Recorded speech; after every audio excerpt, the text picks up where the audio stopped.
మన ఇంట్లో ఉండే వాటితోటి చేసుకోవచ్చండి. చాలా టేస్టీగా ఉంటుంది. సింపుల్గా చేసేసుకోవచ్చు. ఓకేనా? తప్పకుండా ట్రై చేయండి. హాయ్, హలో, నమస్తే. నేను మీ కృష్ణవేణి తమ్మినిని. ఈరోజు చేయబోయే రెసిపీ వచ్చేసి సేమియా అండి. చాలా బాగుంటుంది. కావాల్సిన పదార్థాలు, చేసే విధానం చూపిస్తాను. ఓకేనా? కావాల్సిన పదార్థాలండి, ఇవి మిక్స్డ్ డ్రై ఫ్రూట్స్ తీసుకున్నాను. నేను అన్నీ కలిసి ఉంటాయండి. ఒక యాలక్కాయని నలగొట్టి పెట్టుకున్నాను. సన్న సేమియా తీసుకున్నానండి. చూడండి, ఇలా తీసుకున్నాను. స్వీట్కి సరిపడినంత చక్కెర తీసుకున్నాను. ఇవి సేమియా వేయించుకోవడానికి, డ్రై ఫ్రూట్స్ వేయించుకోవడానికి నెయ్యి అండి. ఇప్పుడు డ్రై ఫ్రూట్స్ వేయించుకుందాం.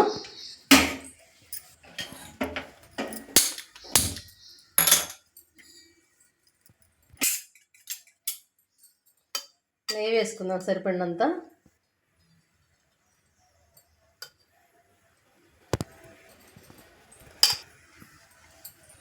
డ్రై ఫ్రూట్స్ వేసుకుందామండి.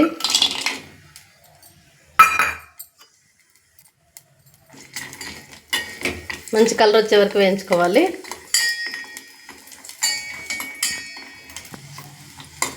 వేగినట్లండి. ఇప్పుడు డ్రై ఫ్రూట్స్ పక్కన పెట్టేసుకుందాం. వీటిని సేమియా వేయించుకుందాం. సేమియా వేయించుకోవడానికి అయితే ఒక గిన్నె పెట్టుకున్నాను. దాంట్లో కూడా నెయ్యి వేసుకుందాం. ఇప్పుడు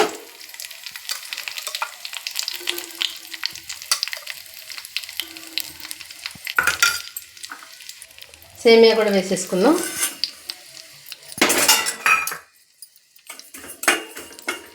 బాగా కలుపుకుంటూ వేయించుకోవాలి.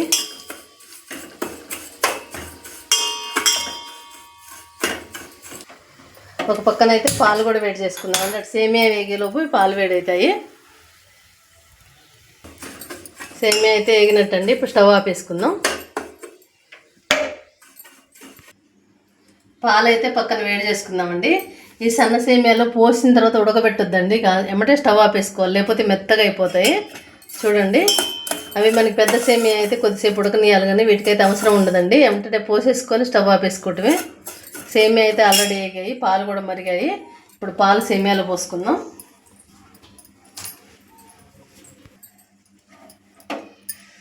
ఇవి పాలు మొత్తం అయితే పోసేసుకుంటున్నానండి. సేమియాకి సరిపోని తీసుకున్నాను నేను.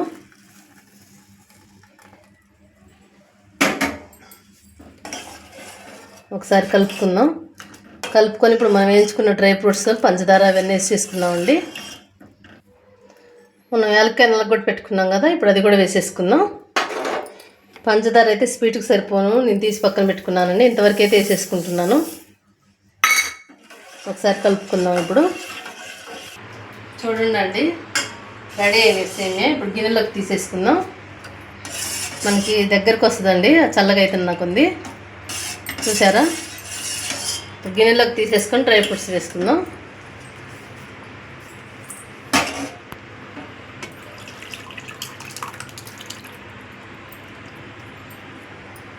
దీనిపైన డ్రై ఫ్రూట్స్ వేసేసుకుందాం.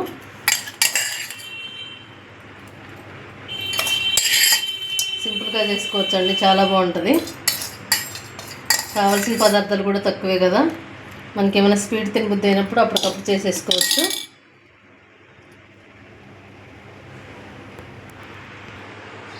సింపుల్గా చాలా టేస్టీగా చేసుకోవచ్చు అండి. అప్పటికప్పుడు స్వీట్ ఏమైనా తినబుద్ధి అయిందనుకోండి, మన ఇంట్లో ఉన్న వాటితోటి చేసేసుకోవచ్చు. కావాల్సిన పదార్థాలు చూశారు కదా. టేస్ట్ చూసి ఎలా ఉందో చెప్తాను.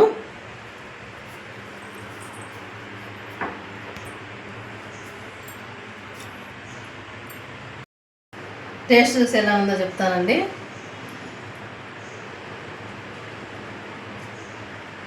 చాలా బాగుందండి. స్వీట్ కూడా మంచిగా సరిపోయింది, పర్ఫెక్ట్గా. చాలా టేస్టీగా ఉందండి. తప్పకుండా ఒకసారి అయితే ఇలా ట్రై చేయండి. ఎలా వచ్చిందో కామెంట్స్లో చెప్పండి. మీ ఫ్రెండ్స్కి, ఫ్యామిలీ మెంబర్కి ఎవరికైనా ఉపయోగపడవచ్చు. షేర్ చేయండి, లైక్ చేయండి, షేర్ చేయండి, సబ్స్క్రైబ్ చేయండి. పక్కనే ఉన్న బెల్ ఐకాన్ని క్లిక్ చేయడం మర్చిపోకండి.